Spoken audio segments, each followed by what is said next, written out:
할렐루야.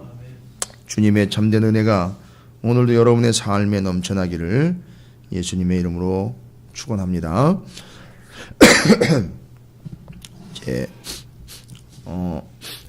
로마서 1장 뒷부분이 마무리가 되면서 어제 로마서 1장 18절부터 32절까지 상당히 중요한 부분이라는 걸 제가 말씀드렸고요.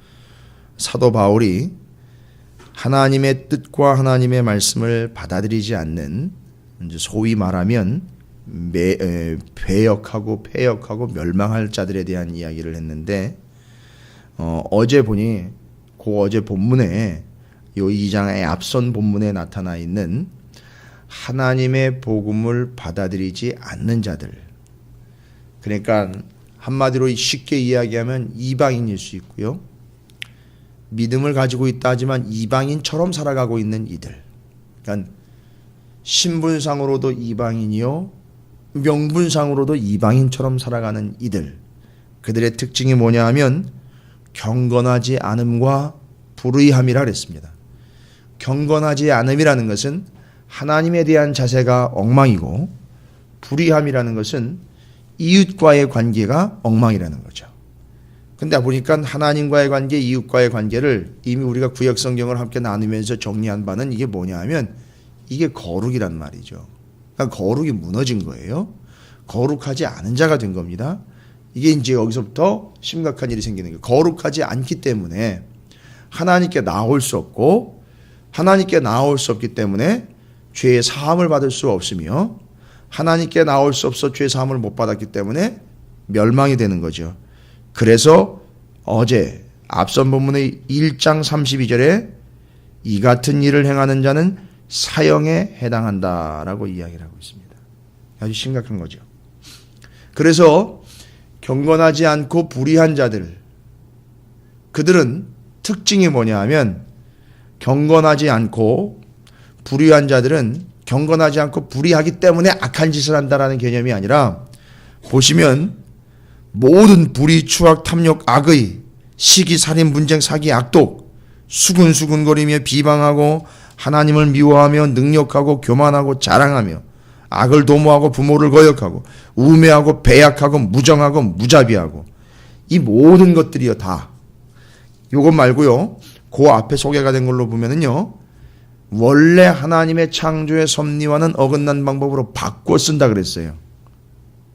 바꿔 쓰는 존재가 된대. 자, 바꿔 쓰는 것 쭉 제가 열거한 29절부터 31절까지 나와 있는 쭉 내용들, 이런 일이 왜 발생이 됐느냐, 이게 바로 경건하지 않은 자, 불의한 자들의 특징이 된 거예요. 자, 왜 더 이런 일들 발생됐느냐 하면, 여기 기록되어 있는 내용들 바꾸어 썼다라는 게 특별히 뭐에 대해서 예를 들어 설명을 하고 있냐면 동성연애에 대해서 설명을 하고 있어요. 그럼 뭔 얘기입니까? 남편이 있어야 될 자리에 남자로서의 남편이 있어야 되는데 거기 여자가 있는 거예요. 여자로서 아내가 있어야 될 자리에 남자가 있는 거예요. 그러니까 이건 완전히 바꿔 쓴다라는 개념이 그냥 뭐 용도에 맞춰가지고 뭘 바꿔서 교체한다는 개념이 아니라, 바꿔 썼다, 바꾸어 영리로 썼다, 합당하지 못한 일을 한다, 이 모든 것이 다 삶이 완전히 뒤틀려 버린 걸 이야기하는 겁니다. 그러니까 완전히 비틀어 버려가지고 뒤틀린 거예요, 삶이. 이제 이런 이야기를 할 때 좀 예를 하나 들자면, 차 사고가 나서 차가 심한 충격을 받게 되면 차체가 보이진 않지만 뒤틀려 버립니다. 이 차들이 운행을 나가게 되면 엉망진창이 되는 거죠. 자기도 위험할 뿐만 아니라 도로 위에 다니고 있는 다른 차에게도 이건 위협적인 존재가 되는 거예요. 뒤틀려 버렸기 때문에 제대로 못 가요. 자, 바로 이런 사람들의 삶이 이렇게 뒤틀려 버렸다는 거예요. 삶 자체가. 그러니까 어긋나 버리고 뒤틀려 버린 거예요. 바꾸어 버리는 겁니다. 하나님을 믿어야 될 존재가 거꾸로 바꾸어 쓰는 존재가 되어버렸다는 건 뭘 얘기하는 거냐 하면, 하나님이 세상을 창조했는데 자기가 창조하기 시작합니다. 그래서 우상을 만들어내는 거예요. 완전히 바꿔버린 거예요. 여러분 우리의 삶에서 흔하게 바꿔버린 예가 뭐죠? 하나님의 은혜와 진리와 생명과 구원을 돈으로 바꿔버려요. 돈이 최고인 거예요. 별건 아닌 것 같지만 모든 일에 돈 때문에 전전긍긍하는 거예요. 여러분 이거 바꿔버리는 거예요. 완전히 바뀌어버린 거예요. 영리로 쓰는 겁니다. 뭐 남자를 여자로 바꾸고 여자를 남자로 바꿔가지고 동성연애 하는 것만 바꿔버린 게 아니에요. 다 바뀌어버린 거예요. 가치가 다 바뀌어버린 거예요. 지위, 명예, 권력이 복음과 바뀌어버린 거예요. 진리와 바뀌어버린 겁니다. 돈이 진리를 바꿔버린 거예요. 완전히 다 바뀌어요. 그러니까 뒤틀린 삶이 되는 거예요. 그래서 그들의 삶은 추악이고 탐욕이고 악의가 가득하고 시기, 살인, 분쟁, 사기, 악독이 있는 거예요. 여러분 이게 제정신인 삶입니까? 제대로 된 삶이에요? 아니요. 이건 어쩌다 이렇게 된 삶이 아니라 뒤틀려버린 삶이라는 거예요. 뒤틀려버린 거예요. 완전히 비비 꼬여가지고 어긋나 버렸다는 거예요. 삶이. 이건 나쁜 삶이 아니라요. 어긋난 삶이에요. 바뀌어버린 삶이에요. 뭐가 바뀌었습니까? 진리가 있어야 되는데 진리가 아닌 다른 걸로 바꿔버린 거예요. 마치 남자가 있어야 되는 자리에 여자로 바꿔버린 것처럼. 남성이 여성과 만나서 짝을 이루어야 되는데 남성이 남성을 만나 바꿔버려서 짝을 이게 완전히 뒤틀려버린 삶이라는 거예요. 결과는요. 이렇게 됐다는 거죠. 그 이유를 따져보면 경건하지 않음과 불의한 자들의 최후예요. 이런 삶을 살게 됐어요. 여러분 왜 이렇게 삶을 살게 된지 아세요? 성경 본문에 의하면 하나님의 진노 때문이라 그랬어요. 그럼 하나님의 진노 때문에 동성애가 나온 거고 하나님의 진노 때문에 불의, 추악, 탐욕, 악이 가득 이게 나온 겁니까? 맞아요. 그런데 하나님의 진노는 이 사람들을 악한 길로 몰아넣는 게 진노가 아니라 잘 보셔야 돼요. 본문에 중요한 거기 때문에 제가 다시 한번 설명하면서 들어간다. 하나님의 진노로 인하여 악독한 삶을 살게 되고 탐욕한 삶을 살게 된 게 아니에요. 자기가 그걸 바꿔버린 거예요. 가치가 바뀌어버린 거예요. 그러니까 하나님의 말씀이 우선이 아니라 말씀 있어야 될 자리에 돈이 자리를 차지한 거예요. 진리가 있어야 될 자리에 원래 원칙대로 가야 되는데 그걸 바꿔버렸어요. 뒤틀렸어요. 이렇게 된 이유는 불의, 악독, 시기 뭐 다 마찬가지인 거예요. 그게 돼버렸어요. 이유는요. 하나님의 진노 때문입니다. 하나님의 진노가 이런 여러 가지 일들이 아니라 하나님의 진노로 인하여 이렇게 됐다는 거예요. 하나님의 진노가 뭐냐면 이 앞으로 가보면 하나님의 진노는 그냥 내버려 두시는 거예요. 더러움에 내버려 두고 부끄러운 욕심에 내버려 두고 그 상실한 마음 그대로 내버려 둔 거예요. 더러움과 욕심과 망가져 버린 마음 그대로 쳐내버려 둔 거예요. 이게 하나님의 진노입니다. 개인 목사가 가장 고민이 되는 게 뭐예요? 저걸 내가 얘기를 해야 되나? 저걸 뜯어 고쳐야 되나? 고민되는 부분이 이런 부분이에요. 하나님이 쳐내버려 뒀기 때문에 죄송하지만 누가 가서 간섭을 해도 되지 않을 일들이 있어요. 근데 이게 하나님의 진노는 무섭기 때문에 내버려 두시는 거예요. 그냥. 왜 저 사람은 저렇게 엉망인데도 그냥 내버려 두십니까? 바로 그거예요. 내버려 뒀기 때문에 그거예요. 아무 상관이 없기 때문에 하나님이 그냥 내버려 뒀기 때문에 그러는 거예요. 예전에 아마 고대 사회에서 있었던 일인 것 같아요. 전에 내려오는 얘기인데 한 철학자가 시내 한복판에서 이제 고린도 지역을 여러분 상상해 보십시오. 한 철학자가 고린도 같은 그런 시내 한복판에 나와가지고 사람들한테 아주 공공연하게 대놓고 얘기를 했대요. 내가 지금부터 딱 5분 동안만 신을 모욕을 할 테니까 신이 나한테 벌을 내리는지 안 내리는지 한번 보자고.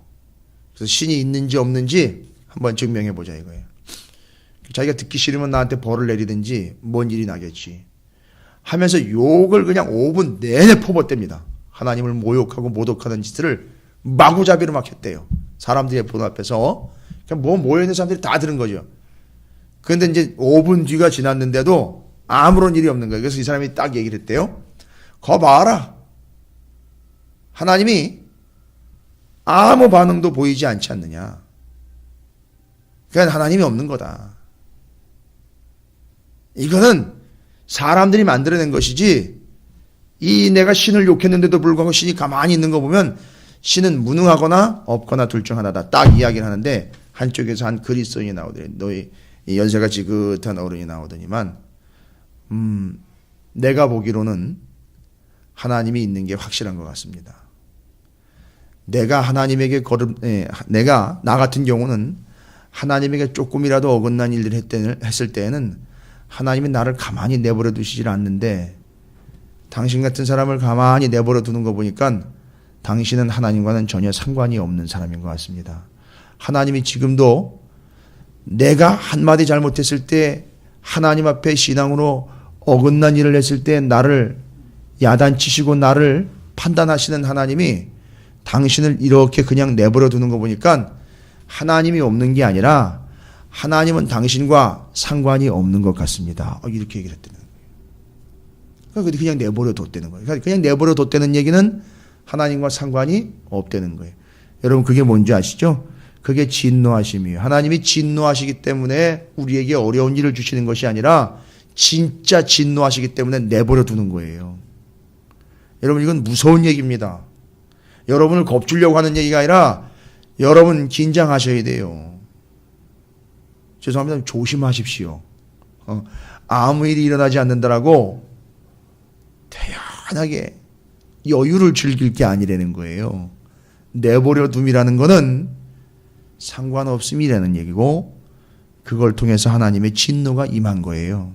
그러니까 우리 그러잖아요. 내가 그 짓거리를 하는데도 하나님이 가만 내버려 두신다. 예, 그건 진노하심이에요. 그 결과가 어떻게 된다고요? 삶이 뒤틀려 버린단 말이에요. 다른 걸로 바꾸어 버린단 말이에요. 우리 자체가 다른 걸로 다 바뀌어 버려요. 이건 거죠. 여자가 남자로 바뀌어요. 뒤틀린 삶이라는 게 그런 거예요. 내 자손대에서 아내라고 데려왔는데 남자를 데려오는 거예요. 이런 식이 된 거예요. 이런 걸 겪는 거예요, 나중에는. 어마어마한 일들. 어머님, 아버지 며느리입니다. 데리고 왔는데 남자가 온 거예요. 이런 일이, 그러니까 어마어마한 일들이 나오는 거예요. 그러니까 여기 동성연애가 나왔으니까 제가 얘기를 드리는 거지, 이게 뭘 의미하는 거예요? 완전히 뒤틀려버린 우리의 삶의 자리를 이야기해버리는 거예요. 이게 얼마나 고통입니까? 이거 얼마나 아픔이에요. 정작 본인한테도 힘든 일이지만 주변에 있는 모든 사람들에게 다 이건 삶이 완전히 뒤바뀌어 버린 거예요. 자, 이런 걸 이야기하는 거예요. 그래서 여기 바꾸어 썼다라는 말은 다른 말로 이야기하면, 원어로 이야기하면 뒤틀려 버렸다 이거예요. 그러니까 삶이 다 뒤틀려 버리는 거예요, 여러분. 하나님의 진노하심, 내버려 두심 때문에 다 바뀌어 버린 거예요. 뒤틀려 버린 거예요.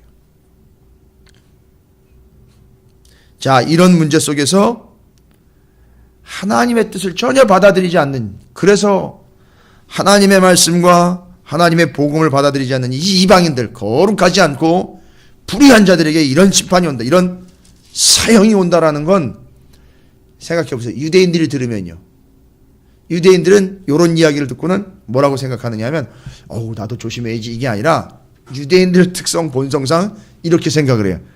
그럼 그렇지, 당연하지. 하나님의 말씀과 복음을 받아들이지 않으면 그렇게 돼야지, 이렇게까지 얘기를 할 거예요, 유대인들은 스스로. 왜냐하면 유대인들은 어떤 생각합니까? 그래도 나는 하나님의 율법과 말씀을 잘 지키고 있으니 저 믿지 않는 사람들이 그걸 당하는 건 당연한 일이지 라고 앞선 부분의 1장 18절부터 32절까지의 말씀을 딱 듣고는 내 그럴 줄 알았다. 복음을 받아들이지 않고 말씀을 받아들이지 않는 이들의 그 마지막 모습은 결국 심판이고 사형이야, 당연하지. 자, 이렇게 생각을 하면서 받아들인단 말이에요, 유대인들이요. 근데 이제 사도 바울이 유대인들의 그런 심사를 모르는 게 아니라 2장으로 딱 넘어오면서 사도 바울이 화살을 갑자기 돌려버립니다.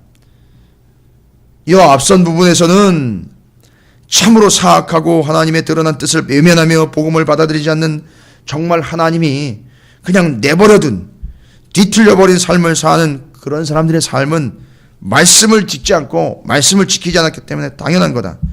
그런데 우리는 유대인들은 말씀을 지키며 말씀대로 살아가고 있으니, 우리에겐 율법이 있으니 우리는 그들과는 다르다라고 이야기를 하면서 고개를 끄덕끄덕거리면서 그렇고 그렇지 그럼 그렇지 내 그럴 줄 알았어 라고 이야기하면서 자기를 위로를 한단 말이에요. 그래도 나는 그들보다 낫고 그들과는 다르다라고 스스로 위로하면서 교만한 마음으로 본문의 말씀을 봤을 거예요. 그런데 바울이 갑작스러울 정도로 그 화살을 유대인들에게 돌리면서 쏴붙입니다. 여러분이라고 뭐 크게 다른 줄 아십니까? 당신이 예수를 믿었고 복음을 받아들였고 뭐 말씀 좀 안다고 말씀대로 살려고 애쓴다라고 여러분은 안 믿고 듣지 않는 사람들을 그렇게 함부로 폄하할 수 있는 그런 위치에 있는 줄이나 아십니까? 아니요. 착각하지 마십시오. 여러분 나름대로 자신의 기준대로 다른 이들을 판단하는데 나는 그래도 낫다라고 자위하는데 그러지 마십시오. 정신 차리십시오. 여러분이라고 난 게 아닙니다. 하면서 이제 하나님이 믿는 자이건 안 믿는 자이건 유대인이건 이방인이건 사람들을 판단하는 곧 심판하는 기준에 대해서 얘기를 해요. 이건 또 오늘도 중요한 얘기입니다.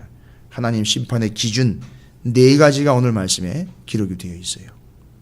하나님이 믿는 자이건 안 믿는 자이건 심판하는 기준이 되는 4가지 근거. 첫 번째는요. 하나님이 여러분을 판단하시는데 뭘 가지고 판단하느냐 아십니까? 바로 그 기준은 진리요. 진리. 2절 말씀에 이런 일을 행하는 자에게 하나님의 심판이 진리대로 되는 줄 우리가 아노라. 여러분이 1년 365일 예배를 몇 번 나오셨고 심지어 새벽 기도도 얼마나 나왔고 여러분 이건 판단의 근거가 아니에요. 심판의 근거가 아닙니다. 그것 때문에 여러분이 심판받을 거라고 생각하지는 마세요. 그러나 분명한 건 뭐냐 하면 진리 때문에 심판을 받아요. 그러면 성경이 이야기하는 진리는 뭐냐?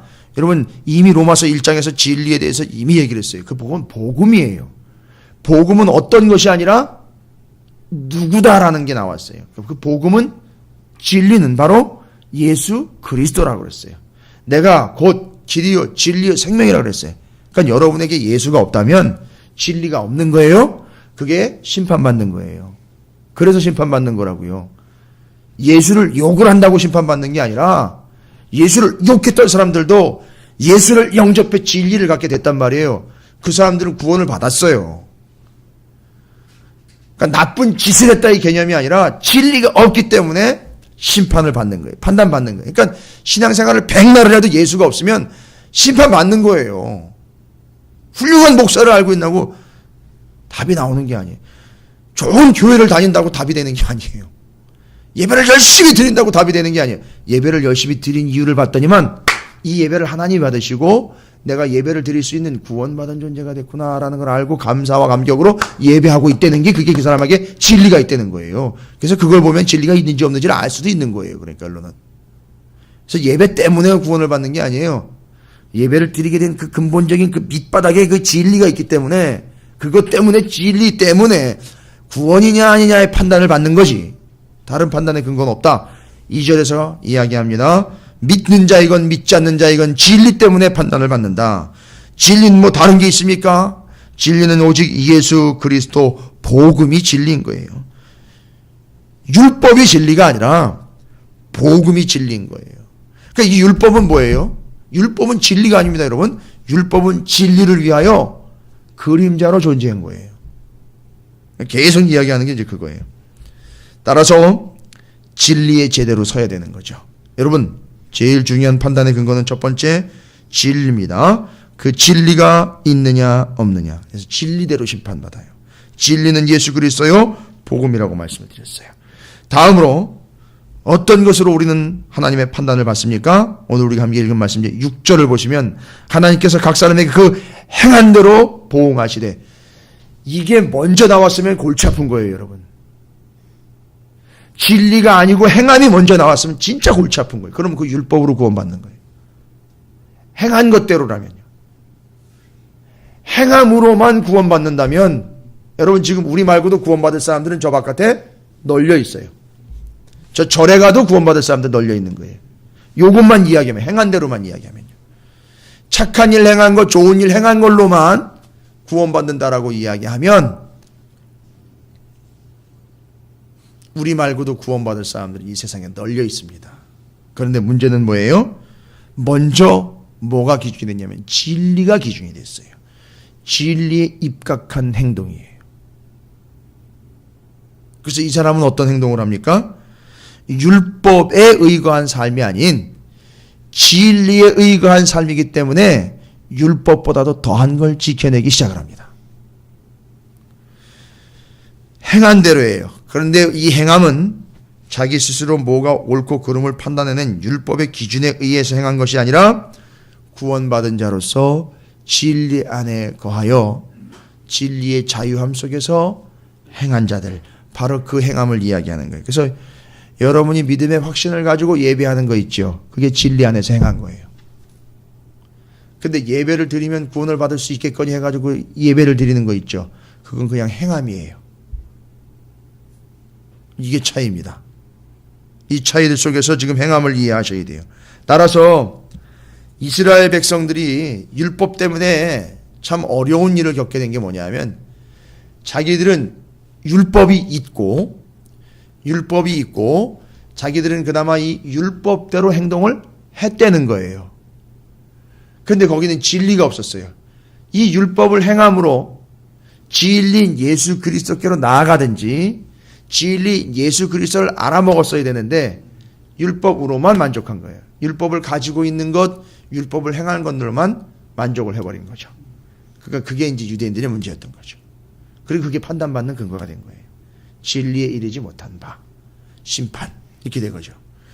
그래서 지금 율법을 소유하는 것이 답이 아니라 그 율법대로 살았는데 그런데 살다 보니 죄인인 걸 깨닫게 됐어요.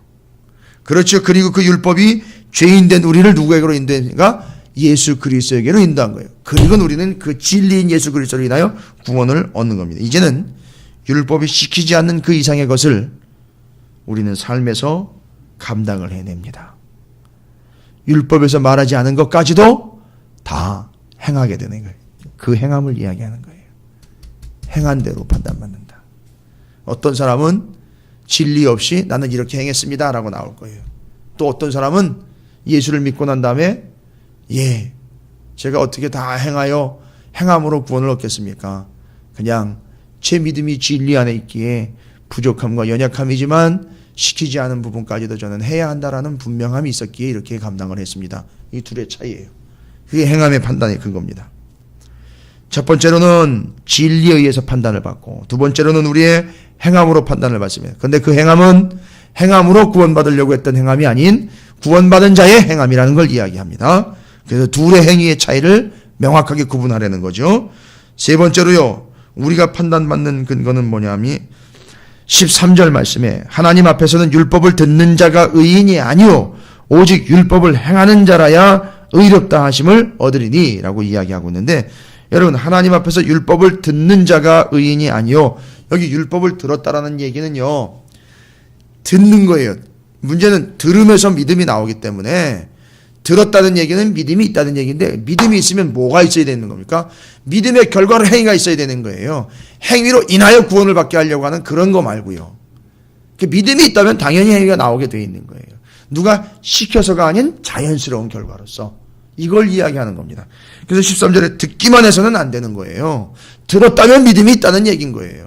그럼 믿음의 증거는 뭡니까? 시키지 않아도 자연스럽게 나오는 거. 그거죠.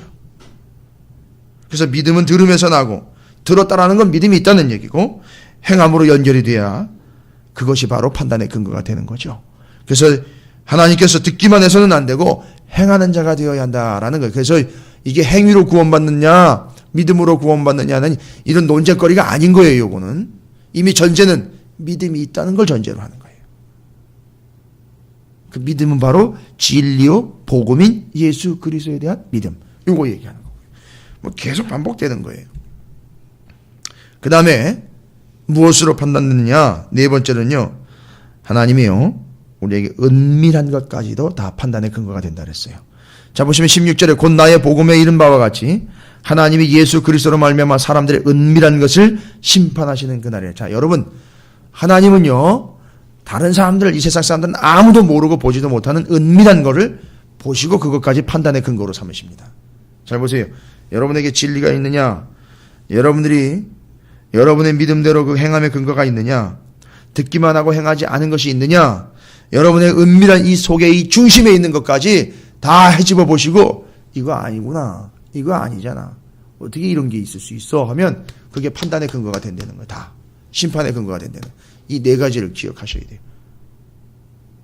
제가 판단하는 거 아니에요. 제가 심판하는 거 아닙니다. 하나님이 이 네 가지 기준을 가지고 심판하신다고 그랬어요. 근데 이 기준이요, 마지막으로 은밀한 것까지도 보신다, 은밀한 것까지도 살피신다는 건 뭘 얘기하냐면 사람의 중심을 보신다는 얘기. 성경이 계속 얘기하는 거예요. 그 사람의 중심, 본심이에요. 본심, 중심이라고요. 여러 가지 미사여구를 적고 여러 가지 변명을 하지만 중심에는 본심이 있다는 얘기예요. 그걸로 판단한다는 거예요. 하나님은 그걸로 판단한다. 여러 핑계가 있지만 본심이에요. 본심. 그 본심이 있잖아요. 그래서 사람들이 이런 걸 안 믿는 사람들도 그렇고 세상이 뭐라고 표현, 흑심이라고까지도 표현을 하고요. 예. 의도라고까지도 표현을 해요. 그러니까 원래 가지고 있는 자기 의도가 있어요. 변명하는 거나 포장해내는 그런 말 말고요. 아, 제가 원래 이렇게 하는 것은 당연히 이 세상도 그렇게 이야기하고 저도 제 양심상 자유함, 뭐 이런 것들 꺼리낌이 없습니다. 또 내지는 이 말씀에는 뭐 이렇게 얘기해서 저도 그거는 그냥 감당을 합니다. 아무리 겉으로 포장을 해도 속에 있는 본 마음이 있잖아요. 본 마음, 본심. 그거가 근거가 된다는 거지. 내가 아무리 솔직히 이야기한다고 해도 그걸로 근거하지는 않습니다. 그래서 이 네 가지가 판단의 근거가 되는 거예요. 심판의 근거가 되는 거예요. 아까도 말씀드렸죠. 진리, 행한 대로 판단. 듣기만 하는 것 안 돼요. 믿음으로 행함에 이르게 되는 거예요. 그 행함은요, 시키는 걸 넘는 거예요. 사도 바울이 늘 얘기했던 거죠. 의무감을 넘는 거예요. 권리가 스스로 자유에 의해 제한을 받는 거예요. 이 정도까지 적극적인 권리를 쓴 거예요. 그 다음에 마지막으로 하나님의 그 마음의 중심, 은밀한 것까지도 보신다. 그래서 이게 판단의 근거라고 얘기를 하고 있어요. 그러니까 이 판단의 근거 네 가지는요, 안 믿는 사람에게 뿐만 아니라 믿는 사람에게도 다 적용이 됩니다. 그래서 이제 내일은 내일은 새벽기도가 없네요. 내일이 아니라 그 다음 시간 유대인과 율법에 대해서 이야기할 거예요. 유대인들이 그렇게 구원받을 수 있는 근거라고 여겨봤던 그 율법에 대한 이야기들이 나와요. 구원은 그거로부터 오는 것이 아니라 판단의 근거인 네 가지를 가지고 너희들이 율법에 대한 자세를 살펴봐라 라고 해서 17절부터 이제 끝으로 나온 겁니다. 여러분, 예외가 아닙니다. 어느 누구도 예외 없이 이 네 가지에 의해서 하나님 판단한다라는 거예요. 판단이라니까 평가하는 걸로 얘기하시는데 아니요, 심판 얘기하는 거예요. 심판받는 건데 이 네 가지가 기준이 된다고 그랬어요. 그래서 오늘 2장 1절부터 16절까지는 어느 누구든 믿는 사람이건 믿지 않는 사람이건 피해갈 수 없는 심판, 판단의 네 가지 근거. 그러니까 내게는 판단이 심판이냐 구원이냐 늘 점검하는데 이 네 가지 기준을 내 자신에게 먼저 적용하는 거예요. 늘 적용하면서 겸손하고 참 진리로 내 삶을 지켜낼 수 있는 그런 존재가 되라. 유대인들에게 아주 화살을 날려 직격탄을 날리는 거예요. 교만하지 마세요. 이방인들이 하나님의 사형에 해당할 만한 그런 일들로 내버려둠을 당하고 삶이 뒤틀려버린 걸 보고 위로받지 마세요. 당신도 요 네 가지 기준에 의해서 판단받습니다. 그러니까 이 이야기는 뭐예요? 당신도 하나님이 내버려둔 존재가 될 수 있습니다 라는 거예요. 제20권 내가 그 짓을 했는데도 멀쩡해요. 내가 그 짓을 했는데도 멀쩡을 해요. 여러분, 내버려 두신 거예요. 안도의 한숨을 쉴 일이 아닙니다. 내버려 두신 겁니다. 그리고 결국 내버려 두셨다가 어떻게 한다고요? 그 네 가지로 판단받게 돼 있다는 거죠. 그러기 전에 우리가 먼저 판단해 보자는 거예요. 점검해 보자는 겁니다. 이게 이제 이 로마서 2장으로 넘어오면서 아주 정확하고 명확한 근거들로 이제 제시가 계속되고 있어요. 이게 로마서 끝날 때까지 계속 정확하고 분명한 복음의 근거들이 다 제시가 됩니다. 신앙생활에 있어서 로마서를 한번 다시 집중하면서 조명을 해본다는 건요, 큰 복이에요. 여러분이 기회에 있을 때 말씀들로 점검하셔서 오늘은 특별히 네 가지 그 심판과 판단의 근거를 다시 한번 리스트화하시면서 다시 한번 나한테 적용을 해보면서 내가 그 기준에 한번 얼마나 미치는지 못 미치는지 한번 점검해 보면서 이게 또 겸손한 마음이에요. 그러면서 여러분의 삶을 돌아보시고 믿음을 진리를 점검해 보시기를 주님의 이름으로 축원을 드립니다.